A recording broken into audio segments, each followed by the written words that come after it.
venir avec le sourire, avec cette envie de se battre, avec la joie de vivre, en fait, on a tout offert, quoi. Nous, TISF, nous accompagnons les familles en intervenant directement au sein de leur domicile. Et en fait, notre champ d'intervention est centré sur les difficultés rencontrées par les familles, avec un rôle d'accompagnement social, d'insertion et de soutien à la parentalité. Ce qu'il faut savoir, en fait, à travers notre métier, c'est que lorsque nous intervenons au sein du domicile, nous avons en fait des objectifs qui ont été fixés en amont selon les problématiques et difficultés des familles. Ces objectifs-là doivent être donc travaillés avec la famille, il ne faut pas faire à leur place, c'est vraiment avec. Et pour ce faire, il faut qu'il y ait un lien de confiance qui se soit installé entre la famille et le professionnel, sachant que l'objectif principal, peu importe la mesure, peu importe la situation, va être de viser l'autonomie des familles, accompagner la famille pour réaliser avec elle les gestes de la vie quotidienne dans un but éducatif et de soutien à la parentalité.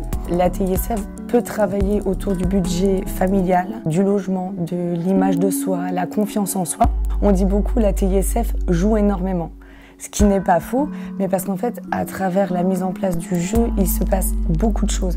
La famille passe un bon moment, mais nous, professionnels, nous allons au-delà. Nous voyons par exemple qu'il y a le lien parent-enfant qui se renforce, les liens au sein de la même fratrie. Il y a également le respect des règles, comme dans la vie en général, la vie en société, donc qui passe également par le respect d'autrui. Le jeu, c'est le canal de discussion, de communication, d'expérimentation et de transformation de l'enfant. Et en fait, je trouve que cette phrase est très parlante, je pense qu'elle a tout résumé. Nous allons expliquer ce que nous avons pu mettre en place, ce qui a pu fonctionner ou pas pour atteindre tel et tel objectif. Une TISF encadre également des droits de visite des parents. En fait, on intervient au sein des familles, donc c'est sur des interventions qui peuvent durer entre 2 et 4 heures. Et on accompagne vraiment les familles dans leur quotidien. Donc on peut intervenir, par exemple, si c'est une fratrie de 5 enfants, on peut intervenir sur le temps du midi, voir un peu comment ça se passe, voir si les repas sont bien respectés, s'il y a un peu tous les apports. Et ça peut également être sur des temps de soirée.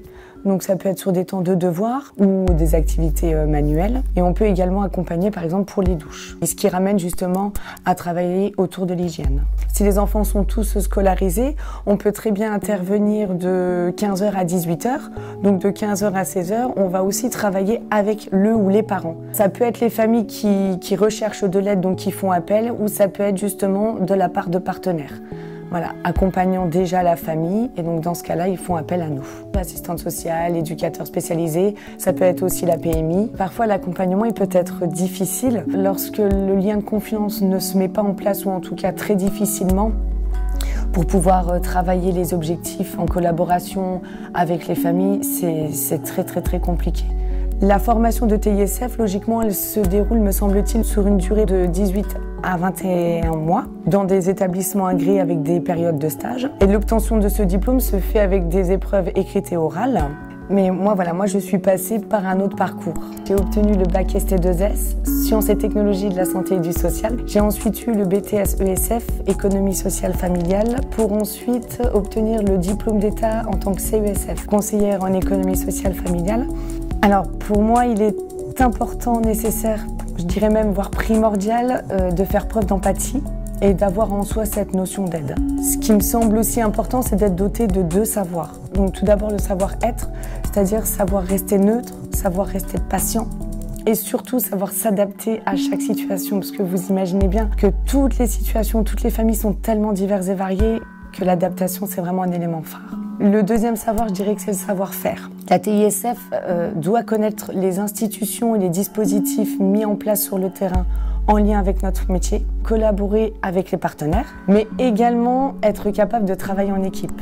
Parce que même si nous intervenons seuls au sein de la famille, nous ne sommes jamais seuls. Il y a toujours les collègues qui sont là pour nous soutenir, pour nous épauler ou parfois même pour nous apporter des éléments de réponse que nous n'avons pas tout de suite. Il y a les formations aussi auxquelles on assiste qui nous permettent en fait d'améliorer notre accompagnement. C'est-à-dire que moi, par exemple, ma dernière formation, c'était sur les différents types de handicap. Et c'est vrai que ça m'a ouvert les yeux sur certains comportements de la part de certaines personnes que j'accompagne et donc d'améliorer mon accompagnement. Mais nous sommes continuellement en demande parce que la société évolue, parce que les personnes évoluent également. Avoir des formations sur différents thèmes, c'est toujours très enrichissant. Et encore une fois, c'est ce qui nous permet aussi d'ouvrir les yeux sur certaines situations, de pouvoir accompagner les familles comme il se doit. Peu importe la situation, peu importe les problématiques, j'ai toujours envie de prouver aux familles que quand on veut, on peut. Il y a tout d'abord la reconnaissance des familles et l'évolution de celles-ci. Ça, je dirais vraiment que ça n'a pas de prix. Ce qui me donne également envie de continuer, c'est le travail d'équipe. Donc que ce soit en interne avec les responsables de secteur, mes collègues, mais également avec les partenaires. Il y a des situations qui peuvent s'avérer très compliquées.